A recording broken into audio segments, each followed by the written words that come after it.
Good evening. This is the Guilford, Connecticut Board of Education. Welcome to our January 22nd meeting. This is the first of two public forums that we're going to be holding on the budget. We have received the proposed budget from Dr. Freeman and the Guilford Public Schools Administration. We individually have been looking through the budget. You are welcome to do likewise. You will find it on the Guilford Public Schools website. But tonight and tomorrow night, same time, 7:30, same place, Guilford High School Media Center, are opportunities for the public to come and address the board and give your comments, feedback, etc. about the proposed draft budget as it is before us. As you come up, if you're interested in addressing the board, we ask that you write your name and address on a yellow pad. If you want to first speak and then go do that so that we don't hold up the line, that's fine. We're also going to ask you, if you come up to the podium, to give your name and address. If you are a student, particularly a student under 18, please just give us your name. We are going to ask that you stay within 3 minutes. We are going to keep time because we do want to make sure that everyone has a chance to address the board. And so as the time is winding down, we are going to request that you wrap up your comments so that we can make sure that everyone that's here has an opportunity to speak. That's literally all I'm going to say. Again, if you're interested and haven't yet seen the detailed draft or proposed budget, it is on the Guilford Public Schools website. I also believe that Dr. Freeman's presentation to the board is also there. That will kind of give some summary slides of what's in the budget, as well as some introductory and summary slides on how we frame and think about the budget in the context of the work that Guilford Public Schools does. So I am now going to stop and turn it over to all of you. Again, ask you to come up one by one. Please stay within 3 minutes. Please state your name and address, and then write it on the pad. And what that really does is allows the person taking minutes to actually get your name down correctly. So welcome. Anyone who would like to address is welcome to come up.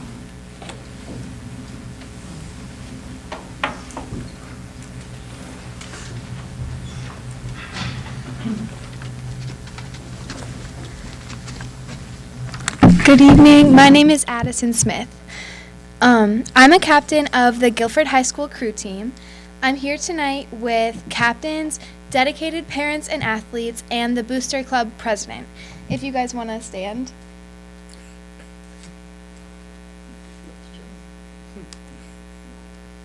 Thank you. On behalf of the crew community, we thank you for your generous decision to grant us the initial funding that we requested for this year. Your support isn't just about dollars. It's an investment in the teamwork, discipline, and the team camaraderie that goes into crew. But more importantly, it's an investment in making these things more financially accessible to all students at Guilford High School. With your support, we aren't just rowing, we're building lifelong skills and friendships. You guys are making waves, and we're ready to row on them. Thank you so much. Thank you. Thank you.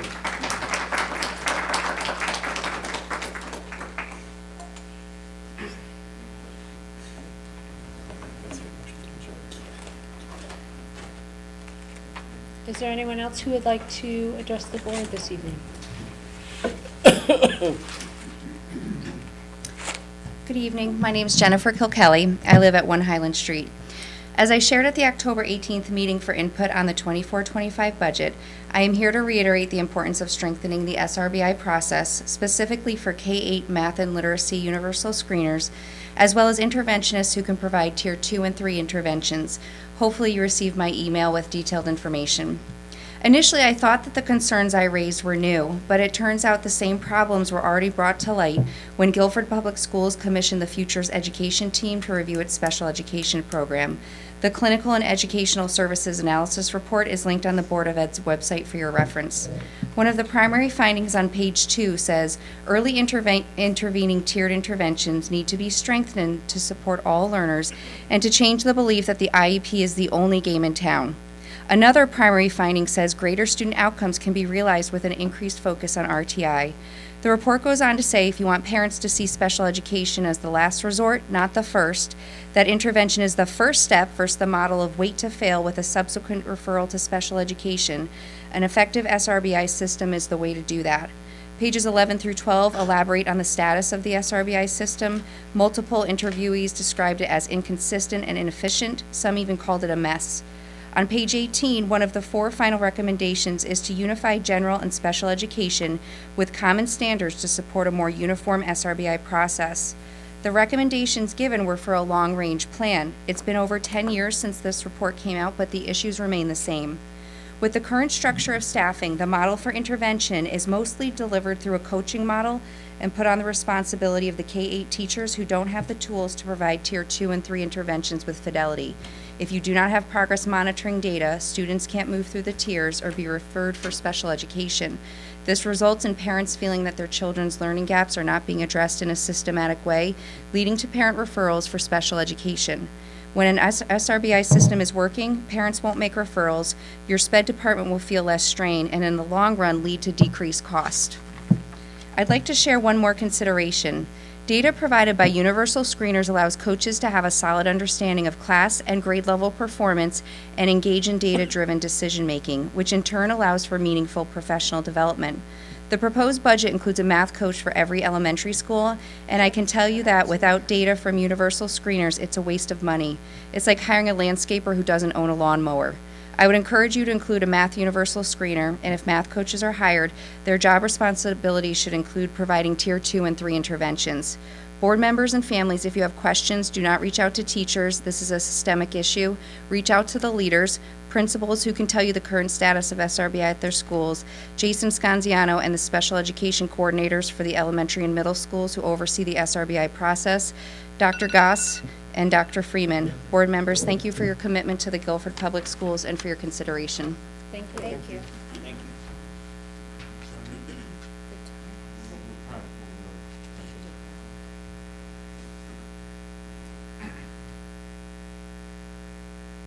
Is there anyone else who would like to address the board?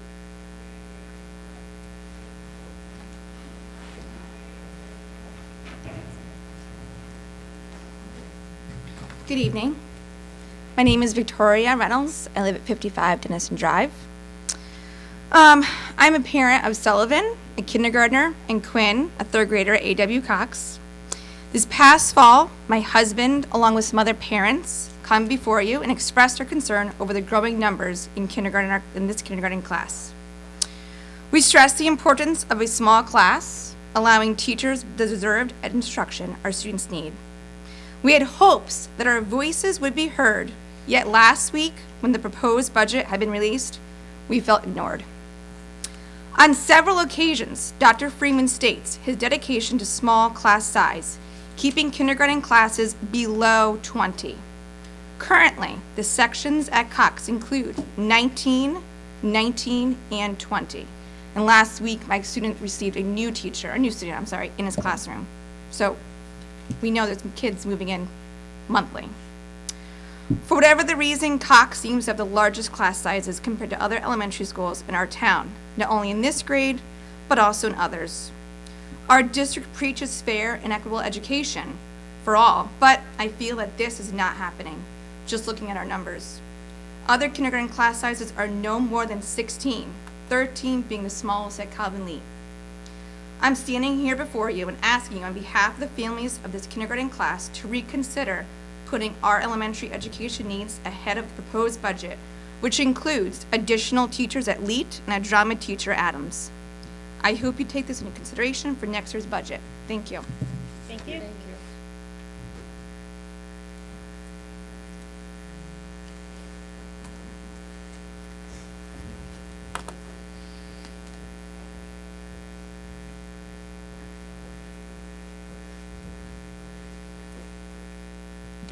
Hello, my name is Andrea Valley Paskowitz. I live at 790 Moose Hill Road. I, as well, am the parent of a kindergartner at Cox, one who also is in that same class that has received another student, bringing us up to 20 in his class. And my questions to the board, I guess it would be, is that I am aware at least that at Lakes, a fourth kindergarten teacher was hired this year. I know that it was done on short notice. That being said, I know that the numbers at Lakes currently, they have only 5 more kindergartners than we have at Cox. And I would love to know the reasoning why Lakes required another kindergarten teacher, but Cox did not. This also is not a trend, that this is not a blip that we have seen, considering that Cox, in the 5 classes that are at Cox at the moment, only one of them is 41. Other than that, we have numbers of 56, 50, and 50, another class of 57, other than the kindergarten class. So clearly this is something that is not going away, and so I'm concerned that we are not putting our funding towards where our students are. I am also curious as to the line in the budget that gives a grade 4 teacher at Calvin Leet. I do not know how many teachers are there currently, but I do know that the rising class is a class of 48, which I would be interested to know if there are 3 teachers there and they are going to get a 4th, why is that not happening at Cox? Thank you very much.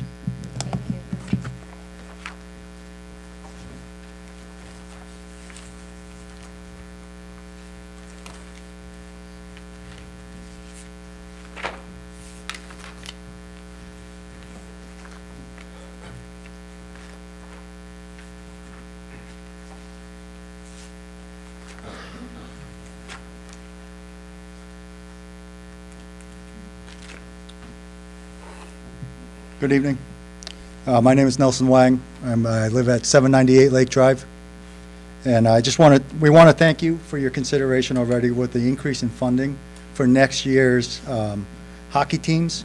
We look forward to finishing our season strong and have a successful season next year. It means a lot that you guys fund with the extra funding for us. So we want to thank you for considering it. Thank you.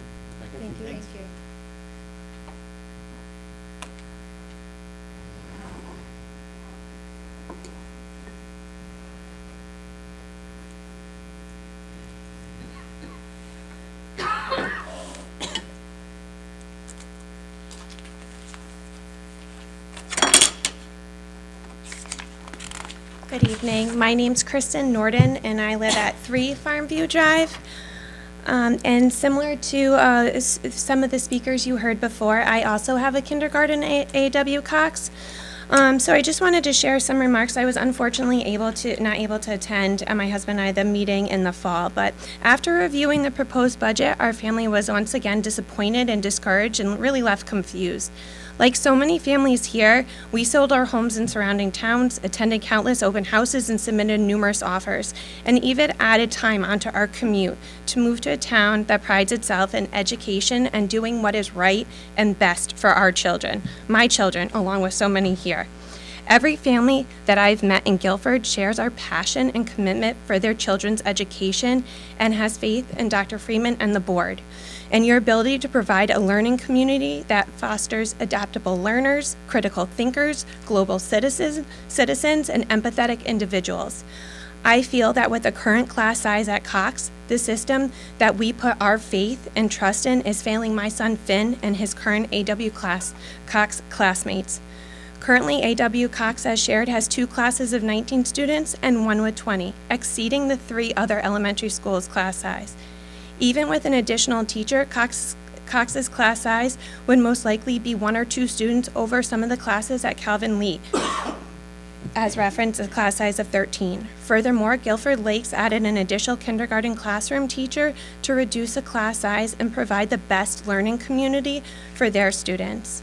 In a community that wholeheartedly invested in our students and what is best for our children, I am concerned at this drastic discrepancy between the education that is being provided for between our 4 elementary schools. Class size is critical to student success and individualized instruction that teachers can provide in the classroom.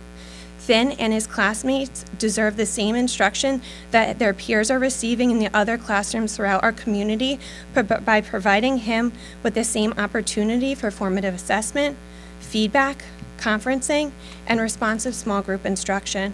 When I emailed this summer expressing my concern regarding Cox's class size, Dr. Freeman responded that with the 4 neighborhood elementary schools, it is impossible to completely level the classes across a grade level and therefore end up with a variation in class sizes and are forced to work within the preferred range. At this time, while Cox has the largest K classes, all our sections are below 20, which is within the range of the Board of Education sets for that grade level.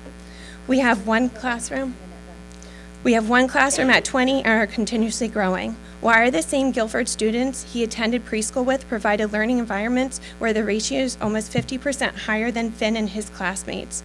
When we all moved here, we provide that best education for our children. It's important. Finn and his classmates, we expected that same education, and I worry that when we get to Baldwin, that we're going to see this discrepancy in class size. Thank you for your time. Thank you. Thank you.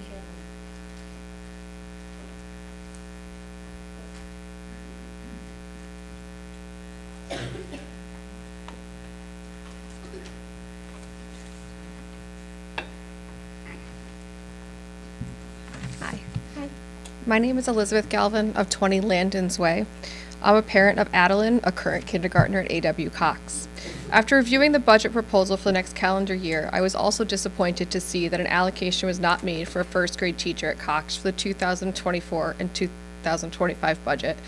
I think we've all learned what the ratio is, but just as a reminder, the class sizes are 19, 19, and 20.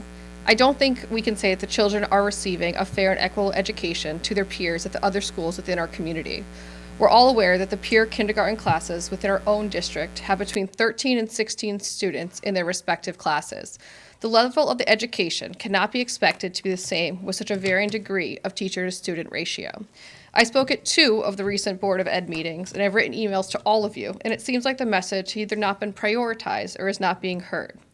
As of today, I would like to formally ask for an accounting of all the students per grade at all elementary schools to be open to the public to ensure an equitable education is being provided to all the students. This student-to-teacher ratio is very important to maintain the high level of education that Dr. Freeman has committed to. His vocal dedication to small class sizes, while admirable, is not felt throughout the district. For another example, my older daughter is in 3rd grade at Cox. She had a student added to her class last week, making it the largest class at Cox with 22 students. I ask you to reconsider putting our elementary education needs ahead of the proposed budget, which includes additional teachers at Lakes and a drama teacher at Adams. We all know that elementary school is the most important within the district and their learning environment. The strain that these class sizes are putting on the teachers will affect our ability to retain them, which will end up having to be a much larger financial strain than adding this position at the beginning of the year. Thank you so much for your time. Thank you. Thank you. Thank you.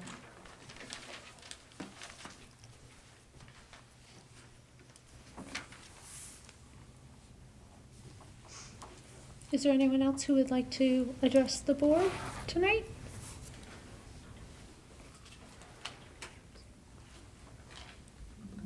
Anybody?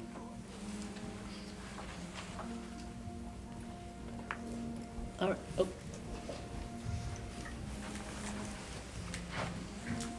Hello, Ken Alberti, 100 Sherwood Drive. It's nice to see you all again. I'm here to say thank you for the proposal to increase funding to the athletics program overall. I've been here for the past several public forums to just continue to advocate for increasing funding for coaching stipends and other athletic budget needs. As I shared the last time I was here, I don't feel that burden should fall to our parents, and that's what's happening with many of our assistant coach positions through our booster clubs. So I appreciate the additional proposal for, I believe it's tennis, football, crew, and cheer. And I'd like to think we're not done yet, because I know there are still additional assistant coach positions that are being funded by booster clubs. For example, the boys lacrosse team has been funding 2 assistant coaches positions through their booster club for a number of years. So I'd love to see that continue. And I'd love to know what I kind of hear and see a vision for how we get to fully funding all these positions. You know, I appreciate over the last several years there have been some nice modest increases to the athletics budget, which is much appreciated. I'd love to see how we get to the point of funding all these positions so it's not on the parents' shoulders to burden that. And again, the ice time and the pool time is wonderful, and I think we're finally catching up to where we should have been, I think, for a number of years. So I appreciate that support. And I know the cheer program in particular, they advocated last year to kind of be returned as a club program, and the girls showed up and did a wonderful job, and I appreciate the support. I believe that's being pushed forward to be a varsity sport next year, which is wonderful to hear, because I think that program is going to continue to soar. They have wonderful leadership with their coach, and so I just continue to advocate for the support of that program. And not only supports our other student athletes, but those girls are, I'm assuming, going to go compete and try to win their own awards and win their own team accolades as well. So thank you for hearing those calls for increased funding, and I hope we continue to move down the path of fully funding all those different coaching stipends especially, but I also know there are needs for equipment, and obviously I know transportation budget is increasing, but I think we're just catching up to where we probably should have been for a number of years. So thank you for your consideration and continued support. It's appreciated. Thank you. Thank you. Thank you.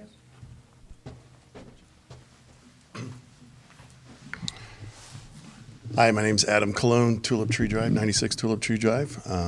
I'm here representing what's known as the Parent Booster Club for Netminders. It's a boys lacrosse team for the high school. So Ken, thank you for some of my comments I want to bring today. But quickly, I just want to say thank you for the Board of Ed. I want to say thank you for Mr. Freeman, our athletic director, as well as Guilford High School principal. We hosted a meeting here a couple weeks ago, and it was a very open dialogue and communication to understand the challenges that the program has and how each of the booster clubs got together and sort of talked through their challenge of raising money. So first of all, I just want to say thank you for just having that meeting, and I clearly, and during that meeting, just advocate more additional communication and more meetings. So appreciate that time. Real quickly, I thank you for all the support for the athletic programs and things that are growing. As for the boys lacrosse team, just more education on the fact that it is a strong growing support. We have just completed, I also coach on the youth side. We just completed a lot of our registrations, so I provided some details last time. We had about 27 boys that are freshmen that are coming through. We have about 25 at the 8th grade level. We have 36 at the 7th grade level, and we have the high 20s looking at the 6th and the 5th grade level. And the reason why I bring that up is right now we're at a ratio of 1 to 20 from the coaches that are being provided. But I'm telling you, by next year and there, we're going to be into the 25s, into the 30s. So staffing will continue to be a challenging. And for a physical contact sport, I just want to be on your radar, the risk and what we're trying to do to manage that. So if anyone wants more data or highlights of the registration, we're more than willing to share that information. So once again, thank you again for all your support. Appreciate it. Thank you. Thank you.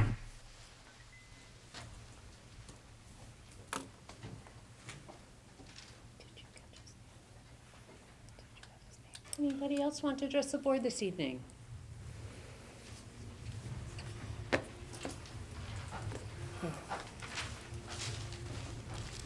Good evening. Nate Jacobson, 1470 Long Hill Road.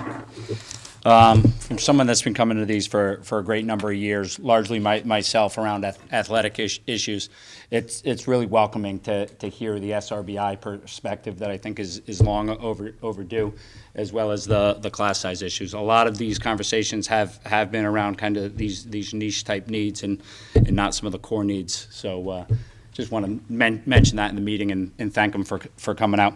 My topic that I want to talk about is some of the athletic funding. There's a booster meeting recently where I think administration is aware of some shortcomings in the athletics that have been long outstanding. Certainly the board is aware, and that booster clubs are donating for volunteer salaries. So as administration is trying to really clarify or define essential spending that should be the board's responsibility, to me, coaching is the forthright one. We have a lacrosse program that is the parents have paid, or the booster club has paid for 2 assistant lacrosse coaches for at least 5 years, as Mr. Cologne has been involved with, in a lacrosse program that the equipment that they're purchasing, the Booster Club is purchasing, is over $1,000 in lacrosse balls.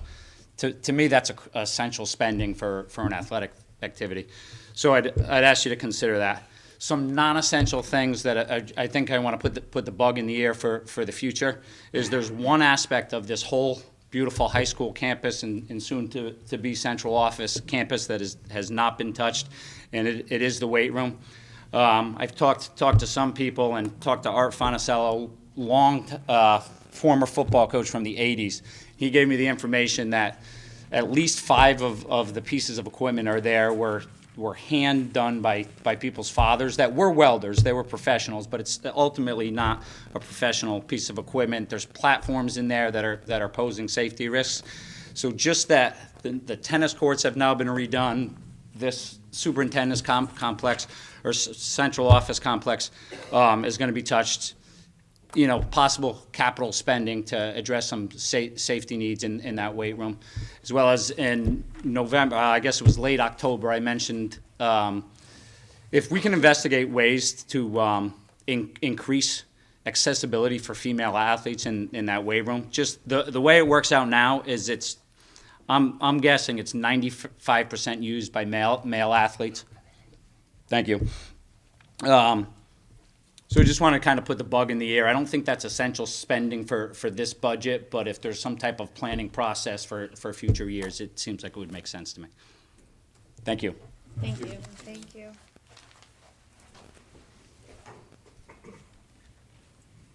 2 seconds to spare.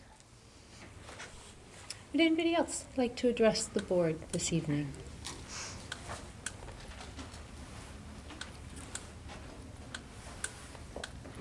Anybody? Going once? All right, it appears that no one else is wanting to come up. So I will note that we will be holding a forum like this tomorrow night here, Tuesday night, January 23rd, in this room, Guilford High School Media Center. We have received a number of emails from folks also sharing concerns. Some of them spoke tonight, some of them have just emailed. That's another avenue for the public to communicate to the board, particularly anyone who's unable to come to one of these public forums. We are reading each and every email and taking in the information as well. Once this process of kind of public information gathering has occurred, we will absolutely be talking through what we hear from you, the community, as well as raising each of us, perhaps individually raising our own questions, discussion points around the proposed budget that's put in front of us. We are slated to have a meeting in which we vote on this budget. That will include reductions we choose to make and/or additions we choose to make to the proposed budget on February 5th.